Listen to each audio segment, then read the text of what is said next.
Hello everyone.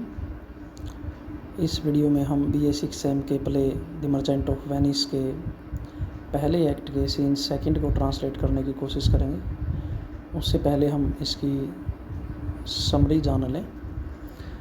Act 1 scene 1 में story यहाँ तक आती है कि वेनिस शहर के दो क्लोज़ फ्रेंड एंटोनियो और बसानियो, इनसे हम परिचित होते हैं। और इनमें से जो बसानियो है, जो कि इस नाटक का प्रोटैगनिस्ट भी कह सकते हो आप, और ये इस नाटक की हीरोइन से शादी करता है, इस वजह से इसको हीरो भी कह सकते हो। एक्चुअल में Bassanio is not a hero, he is protagonist in this play, but because of Portia we can say Bassanio is hero because he marries Portia the heroine of this play, क्योंकि वह इस नाटक की heroine से प्रेम करता है या फिर कह लो शादी करता है, और इसलिए वह नाटक का हीरो या नायक कहलाता है। Otherwise he has no quality of a hero, नायक वाले उसमें कोई ज़्यादा गुण नहीं है।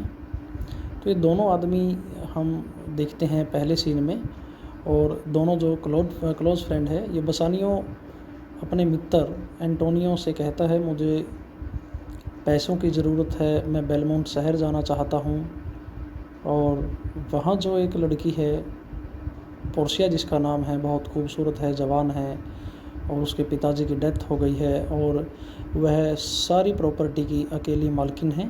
इसलिए अगर आप मुझे वहाँ जाने के पैसे देते हो तो मैं उससे शादी कर लेता हूँ और फिर आपके सारे पैसे वापस कर पाऊँगा।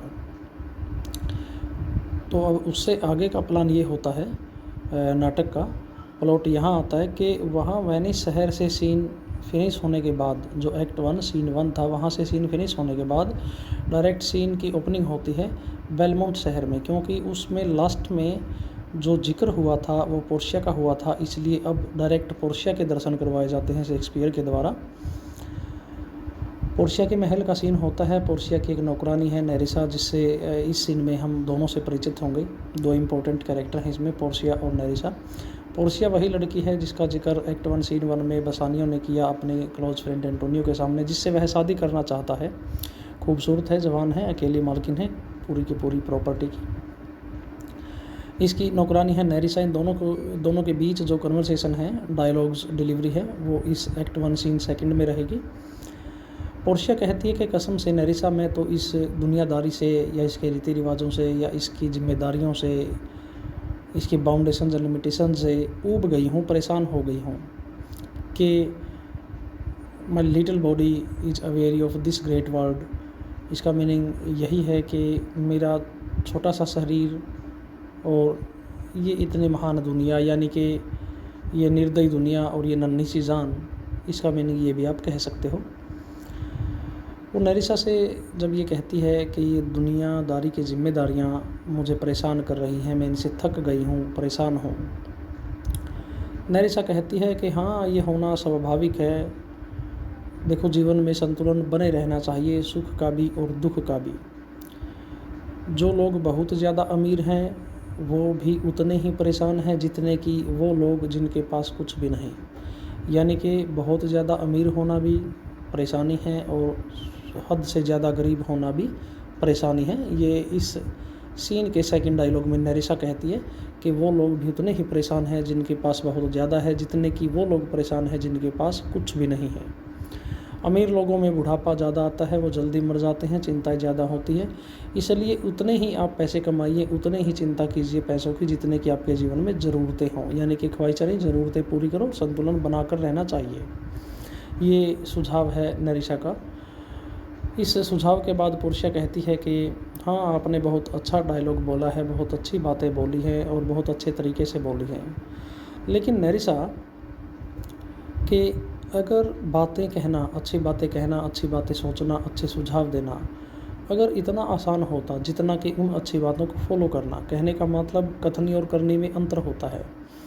अच्छी बातें, अच्छे डायलॉग, अच्छा सुझाव कोई भी आदमी इजीली दे सकता है। वही आदमी उन्हीं अपने द्वारा दिए गए सुझावों को, अपने द्वारा दिए मोरल एजुकेशन के लेसन्स को अगर फॉलो करें तो उसे प्रॉब्लम होगी। कहने का मतलब कहना आसान है, करना आसान नहीं है। इसलिए पोर्शिया कहती है कि जितना कहना आसान है, अगर उतना करना भी आसान होता तो ये जो छोटी छोटी चर्च हैं ये बड़ी बड़ी चर्च बन गई होती। गरीब लोग भी जितने ख्वाब देखते हैं, जितनी आसानी से वो बातें करते हैं, उनके भी बड़े बड़े महल बन गए होते। दुनिया में बहुत सी चीज़ें अच्छी हो रही होती अगर करना और कहना दोनों एक रूप से समान रूप से आसान होते तो। पोर्शिया कहती है मैं भी कम से कम 20 लोगों को अच्छे सलाह या अच्छे सुझाव दे सकती हूँ, उनको अच्छे मॉरल एजुकेशन दे सकती हूँ, बट उन 20 में से मैं एक बनकर अगर अपने द्वारा दिए गए मॉरल लेसन्स को मैं फॉलो करूँ तो मेरे बस की बात नहीं। और जो जवानी का दौर होता है ये एक शरारती खरगोश की भांति होता है कि हमारी बुद्धि शांत मन के साथ नियम बना सकती है, लेकिन जवानी में जब आदमी होता है वह ज़्यादा इमोशनल होता है, तो इसलिए वह इन नियमों को तोड़कर लांघ कर निकल जाता है। पोर्शिया कहती है कि मैं ये इस तरह की लॉजिकल बातें क्यों कर रही हूँ, क्योंकि इन लॉजिकल बातों से मुझे कोई हेल्प नहीं मिलेगी किस बारे में कि मैं अपने पति का चुनाव कर सकूं। जब ये शब्द उसके मुंह से निकलता है कि मैं अपने पति का चुनाव कर सकूं, तो पोर्शिया एकदम रुक कर कहती है चुनाव, मैं अपने पति का चुनाव नहीं कर सकती, क्योंकि मेरी शादी तो मेरे पिता के द्वारा बनाए गए नियम के तहत होगी। देखो नैरिसा, एक मृत बाप की इच्छा के द्वारा एक जिंदा बेटी की इच्छाओं को कैसे सीमित कर दिया गया है। बहुत मुश्किल है ना ये काम कि उससे शादी करना जिसको मैं पसंद भी नहीं करती, और उसके लिए शादी से मना करना जिसको मैं पसंद करती हूँ। कहने का मतलब अपनी मर्ज़ी से हस्बैंड का सिलेक्शन नहीं कर पा रही हूँ, ये बहुत मुश्किल है। यहाँ पर थोड़ा सा आप ये देख सकते हो कि पोर्शिया के मन में अफसोस है, या फिर कह लो वो चिंतित है कि उसके जो पति का चुनाव है वह कैसे होगा, कौन होगा, कैसा होगा, उसके लिए वो चिंतित भी है और उसे डर भी है।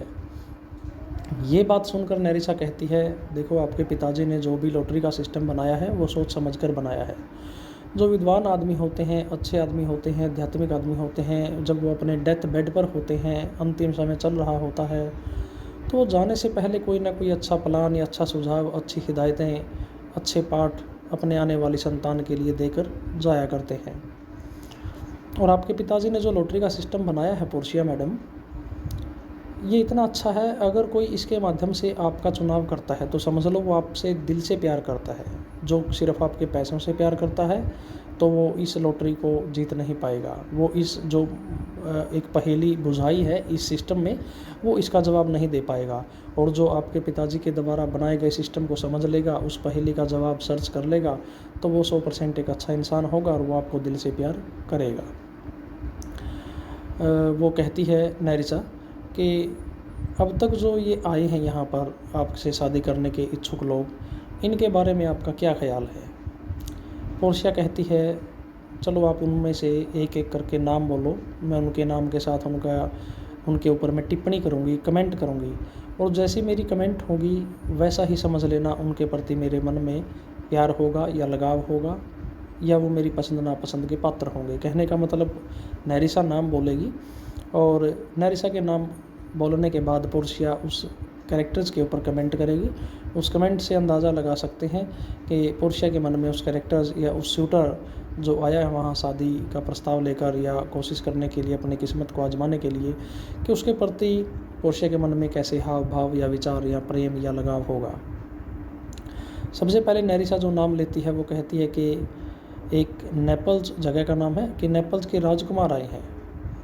ये सुनकर पोर्शिया ने कहा ओह, वो तो बिल्कुल घोड़ा है, वो तो आदमी ही नहीं। वो तो सारा दिन घोड़ों की बातें करता है और अपने घोड़े की तारीफ़ करता है और अपनी एक खूबी बताता है कि वह अपने घोड़े को खुद जूते पहना सकता है। एक्चुअल में घोड़े को जूते पहनाना नहीं काम है। घोड़े के जूते पहनाने से यहाँ मतलब है घोड़े का जो पाँव होता है, हरियाणवी में उसे खुर जब बोलते हैं, फुट ऑफ द हॉर्स, उसके नीचे एक लोहे की प्लेट लगाई जाती है ताकि पक्के रास्ते पर, पथरीले रास्ते पर घोड़े को दौड़ते हुए कोई प्रॉब्लम न हो। उसका ये मतलब है यहाँ पर जूते पहनाने से।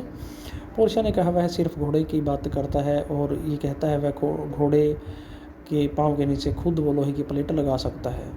पोर्शिया कहती है, उसमें कमेंट करती है कि मुझे तो शक है, जो ये नेपल्स का राजकुमार आया ना, इसकी मम्मी का रिलेशन किसी लोहार के साथ रहा होगा और ये राजा की औलाद न होकर किसी लोहार की संतान है। तो यहाँ से पता चलता है कि उसके लिए पॉजिटिव विचार पोर्शिया के मन में नहीं है।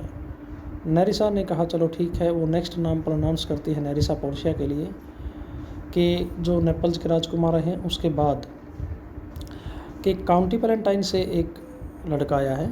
तो उसने कहा ये तो इतनी जवानी में भी उदास है, कुछ नहीं, बस ये बाहें ऊपर किए रहता है कि इसके चेहरे पर उदासी के सिवा कुछ नज़र नहीं आता। ये तो बुढ़ापे में एक रोता हुआ फिलोसफर साबित होगा। इतनी जवानी में जो इतना उदास है, बुढ़ापे में जब झुर्रियाँ आएंगी या फिर बुरा वक्त आएगा, जीवन से परेशान होंगे, तब ये कितना उदास होगा। ये भी अच्छा आदमी नहीं है। नेरिसा ने कहा चलो ठीक है, नेक्स्ट नाम लेती हूँ। नेक्स्ट नाम जो लिया वो था कि एक लड़का फ्रेंच से आया है। लॉर्ड, वहाँ पर ये वर्ड यूज़ करती है, फ्रेंच लॉर्ड। अच्छा, तो ये जो फ्रेंच से आया है, ये है ना, जब ये पोर्शिया कमेंट कर ये बताती है कि फ्रेंच वाला लड़का ये उस घोड़े वाले लड़के से तो बेहतर घोड़ा है इसके पास, और जो उदास रहता है कौन था वो, काउंटी पैलेंटाइन से, ये उससे कम उदास है। कहने का मतलब ये उन दोनों से थोड़ा थोड़ा बेहतर है, लेकिन इसका मतलब ये नहीं कि सच में बेहतर है। ये तो कॉपी करता है, ये खुद नहीं पता इसका अस्तित्व क्या है या इसका वजूद क्या है, इसकी पर्सनैलिटी क्या है, ये भी सही नहीं है। तो नेक्स्ट जो नाम लिया जाता है वो है इंग्लैंड से एक लड़का आया है। तो इसके बारे में बताती है पोर्शिया कि सच बताऊं, इससे शादी करने में कोई फ़ायदा नहीं। क्यों? क्योंकि मुझे इंग्लिश लैंग्वेज नहीं आती और इसको इटालियन या फ्रेंच इसको नहीं आती। इसका मतलब हम शादी भी कर लेते हैं तो बातें कैसे करेंगे? इस गूंगे बहरे से कौन शादी करेगा? मैं ज़िंदगी भर यूं ही रह जाऊंगी बिना बात किए, इसलिए इससे शादी करना भी उचित नहीं है। और वैसे भी इसकी ड्रेस देखो आप, अलग अलग शहर से, अलग अलग देशों से इसने अलग अलग ड्रेस के हिस्से या पार्ट लिए हैं। कहीं से पैंट ली है, कहीं से जैकेट ली है, कहीं से हैट ली है। तो इसकी पर्सनैलिटी भी ऑकवर्ड सी नज़र आती है। बैलेंस ड्रेस इसकी नहीं है, उसमें संतुलन नहीं है। इसके बाद कहा जो इसके पड़ोसी देश से आया है, स्कॉटलैंड से, उसके बारे में क्या ख्याल है? अच्छा, स्कॉटलैंड से, इस स्कॉटलैंड वाले लड़के के मन में पड़ोसियों के प्रति अच्छी दया भावना है। इसके पड़ोसी इसको पीट भी थे तो भी ये बदले में कुछ नहीं कहता, क्योंकि जब इंग्लैंड वाले लड़के ने इस स्कॉटलैंड वाले लड़के को मुक्का मार दिया था और इसने बदले में कुछ भी नहीं किया, बल्कि ये कहा कि जब वक्त आएगा तो मैं बदला ले लूँगा, बस। इसका मतलब वह पड़ोसियों के प्रति शांत है। और जो वो था ना फ्रेंच वाला लड़का, कि वो बीच में बोल पड़ा था कि हाँ, मैं इस स्कॉटलैंड वाले लड़के की हेल्प करूँगा बदला लेने में। और ये बात किसने सुन ली? इंग्लैंड वाले लड़के ने। इंग्लैंड वाले लड़के ने उस फ्रेंच वाले लड़के को भी मुंह पर थप्पड़ मार दिया। ये बातें होती हैं। लास्ट में जो नाम लिया जाता है नेरिसा के द्वारा, वो उसने कहा कि एक जर्मन से आया है एक लड़का। तो उसने कहा ये लड़का बिल्कुल भी सही नहीं है, ये तो जानवरों जैसा है। ये शराब जब नहीं पीता उस वक्त भी बहुत बेकार हाल इसका होता है, इसकी दशा दुर्दशा होती है। और जब ये दोपहर बाद शराब पी लेता है तो समझ लो ये जानवर ही हो जाता है, ये आदमी तो रहता ही नहीं। बस यूँ है कि परमात्मा ने इसे बनाया है तो इसे आदमी कहना पड़ेगा, अदरवाइज़ इस बेवड़े से, इस शराबी से मैं शादी करके बिल्कुल भी खुश नहीं हूँ। इनसे सबसे मुझे भगवान बचाए। और लास्ट में जो पोर्शिया डायलॉग बोलती है वो ये था कि हालात कितने भी ख़राब हों, बुरे से बुरा वक्त भी क्यों ना आए, तो भी मैं इससे शादी नहीं करूँगी। ये बात सुनकर नेरिसा कहती है कि ऐसा आप कैसे कर सकते हो? अगर आपके पिताजी ने जो लॉटरी का सिस्टम बनाया है, ये उसमें से अपनी किस्मत आजमाना चाहता है और उसमें से ठीक बॉक्स का अगर ये चुनाव कर लेता है तो आप किस प्रकार से इससे शादी करने से मना कर सकते हो? अगर आप ऐसा करोगे तो आप अपने पिता की इच्छा का उल्लंघन करोगे। पोर्शिया ने कहा, नेरिसा बस यही तो बात मुझे डरा रही है, इसलिए तो मैं इससे बचना चाहती हूँ। तुम ऐसा करो, अगर ये जर्मन वाला लड़का उसमें से चॉइस करता है, कास्केट में से 3 कास्केट हैं, उसमें से एक को सेलेक्ट करना है। अगर ये सेलेक्ट करने की कोशिश करता है तो जिस कास्केट में मेरी फ़ोटो नहीं है उस कास्केट के ऊपर एक अच्छी शराब का गिलास रख दो, और ये शराबी आदमी 100% लालच में आएगा और उस कास्केट का चुनाव कर लेगा, और मैं इससे शादी करने से बच जाऊंगी। तो इसने कहा, नेरिसा ने, कि नहीं नहीं मालकिन, डरने की कोई बात नहीं है। ये जितने भी आए थे ना आपसे शादी करने की इच्छुक, इन सब ने मुझे अपना फ़ैसला पहले ही बता दिया। ये सब तो कह रहे थे कि हम इस तरीके से शादी करने के लिए तैयार नहीं हैं, इसलिए हम यहाँ से जाते हैं। तो पोर्शिया बड़ी खुश होती है कि परमात्मा इनको एक अच्छी विदाई दे, इनकी यात्रा सफल करे, या बिल्कुल ठीक ठाक सकुशल अपने घर पहुँचे। मैं भी इनमें से किसी एक से भी शादी करने के लिए तैयार नहीं थी। तो नेरिसा कहती है, मालकिन आपको एक लड़का याद है जो मार्क्विस ऑफ मोंटफ्रेंट के साथ आपके जब पिता जिंदा थे उस वक्त आया था? वेनिस शहर का वो लड़का था, बहादुर लड़का था, अच्छा लड़का था। क्या आपको वो लड़का याद है? तो पोर्शिया ने कहा, हाँ आया तो था, शायद लोग उसका नाम बसानियो ले रहे थे, कंफर्म नहीं है मुझे। नेरिसा ने कहा, हाँ मैडम, बसानियो, मैं उसी की बात कर रही हूँ, और वो इस दुनिया में किसी खूबसूरत लड़की से शादी करने के लिए एक अकेला लड़का, बिल्कुल एक अकेला लड़का ही योग्य पात्र है। एक खूबसूरत लड़की को उसी से शादी करनी चाहिए, बहुत अच्छा आदमी है। ये उसकी तारीफ़ करती है कि मैंने आज तक उस जैसा सुंदर, नौजवान, समझदार लड़का नहीं देखा। जबकि ऐसी कोई क्वालिटी बसानियों में नहीं है, बट यहाँ पर तारीफ़ की जाती है। पोर्शिया कहती है कि हाँ मुझे याद है, और ये भी याद है कि आपने जितनी तारीफ़ की वो वास्तव में ऐसा ही है, वो इस तारीफ़ के लायक भी है। इतने में एक नौकर आता है और नौकर कहता है, मैडम, जो शूटर यहाँ पर आए थे, जो दावेदार यहाँ पर आए थे शादी के, वो आपको ढूंढ रहे हैं। आपसे अलविदा लेने के लिए वो तैयार हैं, यहाँ से जाना चाहते हैं, आपसे गुड बाय बोलने के लिए वो आपकी वेट कर रहे हैं। और एक नया दावेदार यहाँ पर आया है, बल्कि दावेदार नहीं, दावेदार का नौकर आया है, कि प्रिंस ऑफ मोरक्को ने अपना एक मैसेंजर भेज दिया है, वो यहाँ पर आया है, और यहाँ पर वो संदेश लेकर आया है कि आज रात उसके मालिक कौन, प्रिंस ऑफ मोरक्को, कि वो यहाँ पर होंगे और यहाँ पर वो शादी करने की इच्छा से पधार रहे हैं। तो पोर्शिया कहती है, उनको तो गुड बाय बोल देती हूँ बड़े दिल से, बड़ा अच्छा लगा उनको गुड बाय बोलना, लेकिन काश जो ये 5वां आया ना, ये नहीं आना चाहिए था, प्रिंस ऑफ मोरक्को, क्योंकि मैं इससे भी शादी करना नहीं चाहती। काश वो बसानियों ही आता, कि जितनी खुशी के साथ मैं इन चारों को यहाँ से विदा कर रही हूँ, उतनी ही खुशी से काश मैं इस 5वें का, इस न्यू कमर का स्वागत कर पाती। कहने का मतलब बीच में बसानियों का जिक्र आता है तो वो आ जाता, लेकिन ये तो प्रिंस ऑफ मोरक्को आया है, ये तो ज़रूर ब्लैक कलर का होगा, मैं इससे शादी नहीं करना चाहती। और ये बात होते ही पोर्शिया कहती है नौकर से, नौकर आप चलो, हम आ रहे हैं। तो नौकर के जाने के बाद पीछे पीछे पोर्शिया और नेरिसा सीन से निकल जाते हैं। इस सीन में केवल यहीं तक स्टोरी होती है। अब हम इस सीन के टेक्स्ट को ट्रांसलेट करने की कोशिश करते हैं। Enter Portia and नेरिसा। पोर्शिया के महल का सीन है, मालकिन और नौकरानी दोनों दिखाई गई हैं। पोर्शिया बोलती है, bye my troth Nerissa, my little body is aware of this great world. Bye my ट्राउथ का मतलब है कसम से, सच कहूँ तो, भगवान की कसम, खुद की कसम।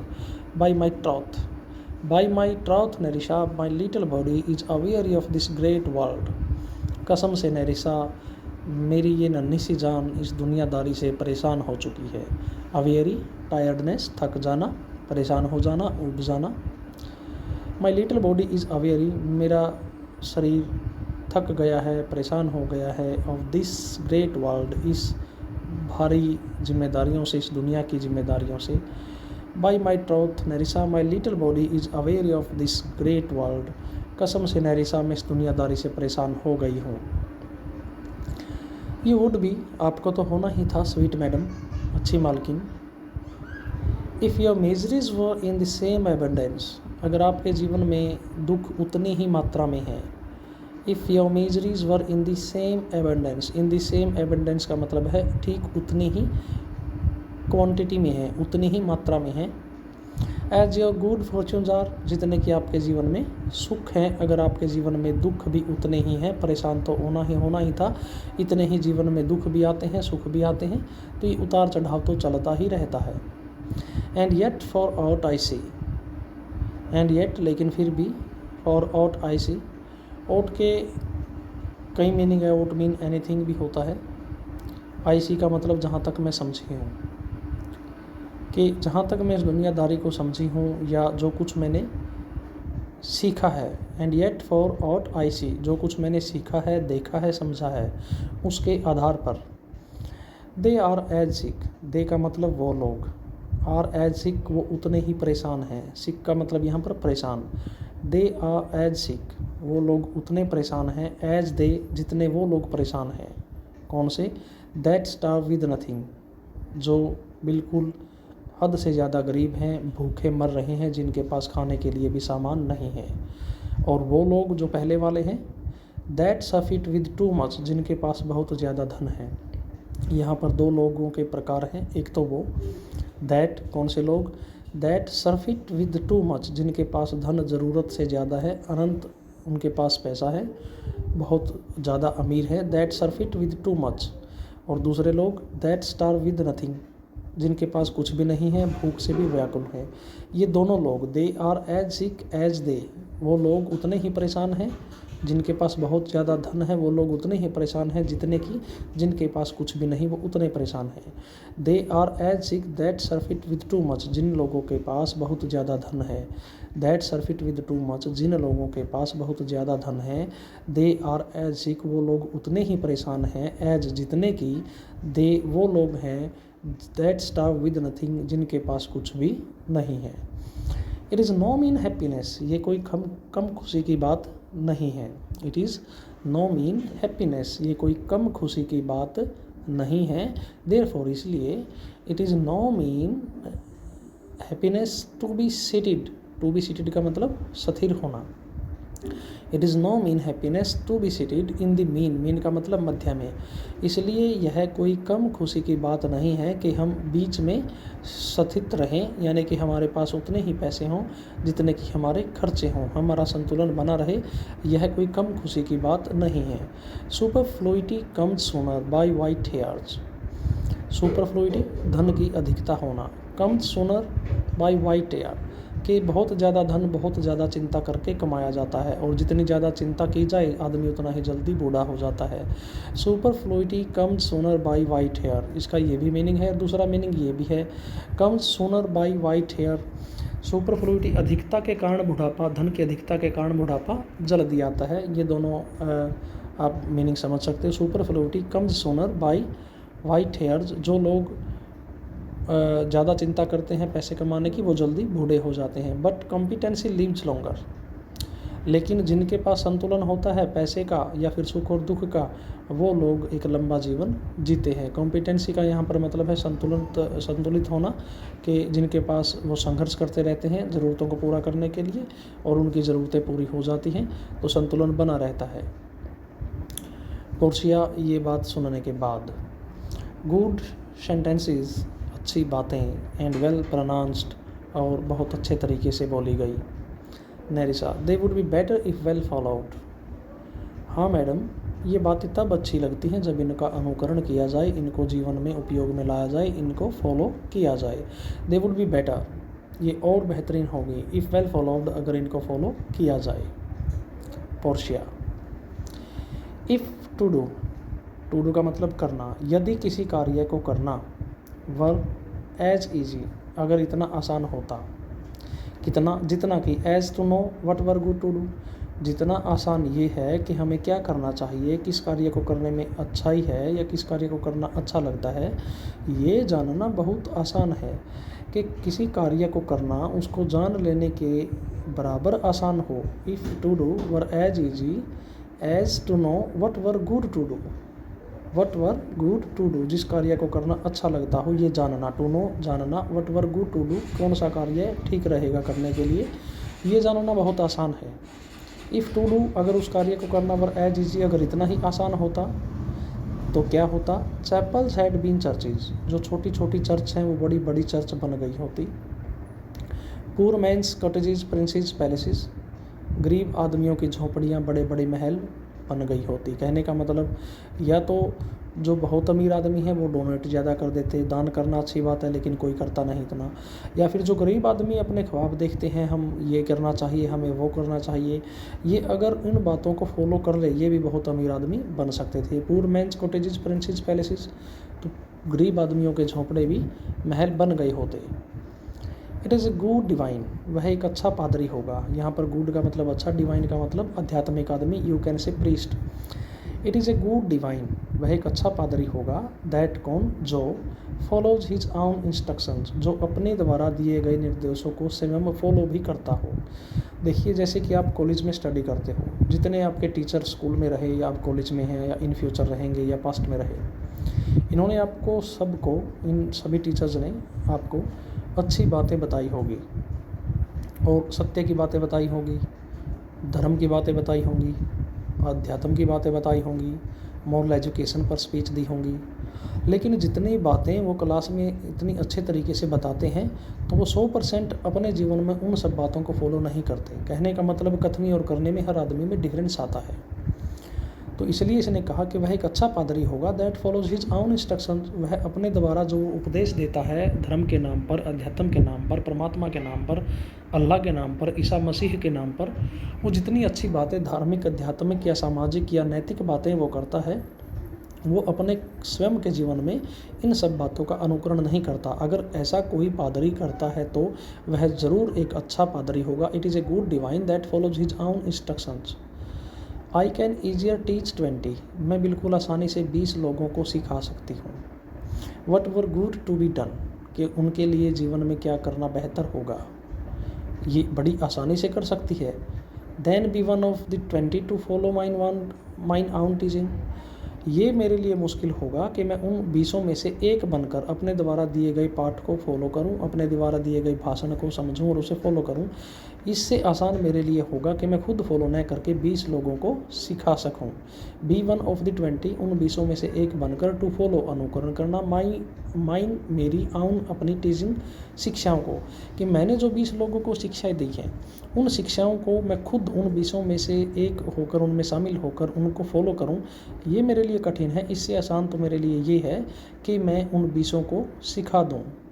द ब्रेन में devise laws for the blood, यहाँ पर ब्रेन का मतलब तो सीधा ही है, बुद्धि, तर्क।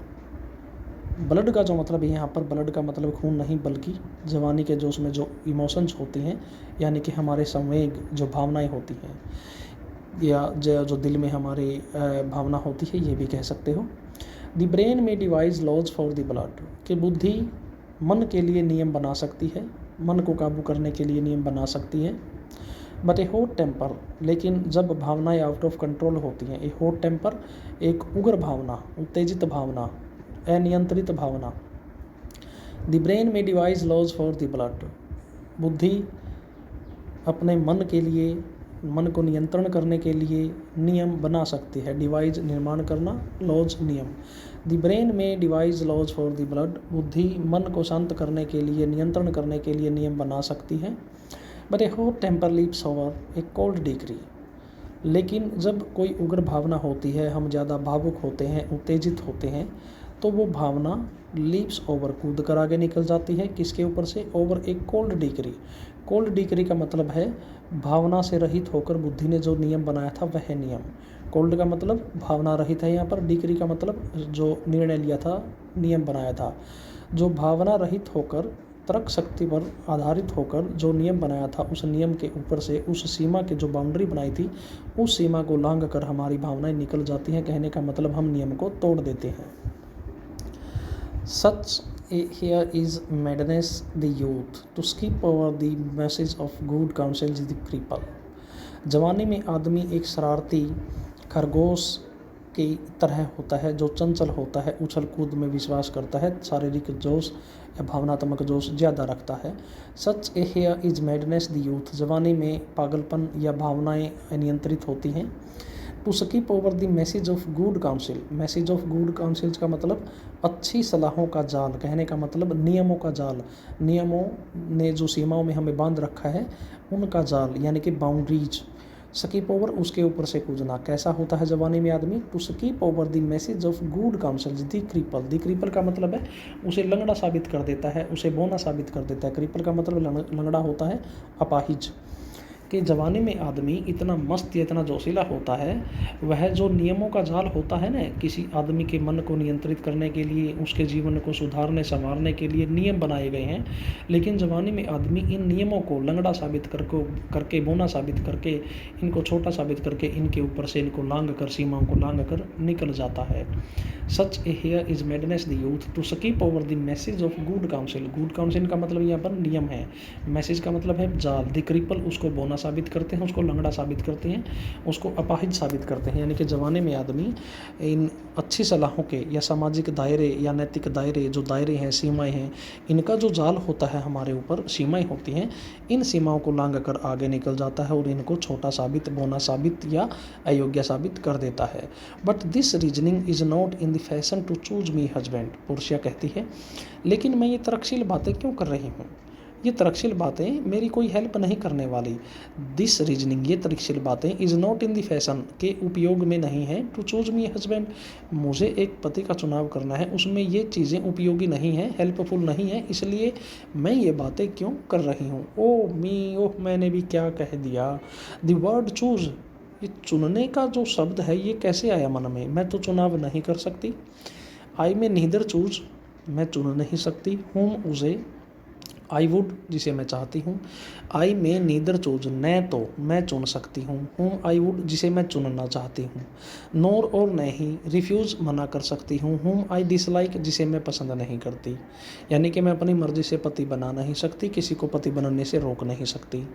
सो इज़ द विल, देखो इस प्रकार से, the will of a living daughter, एक जिंदा पुत्री की इच्छा, कर्व्ड बाई, के द्वारा नियंत्रित की गई है। कर्व्ड का मतलब नियंत्रित करना, काट कर छोटा करना, सीमाओं में बांध देना, उसको संकुचित कर देना।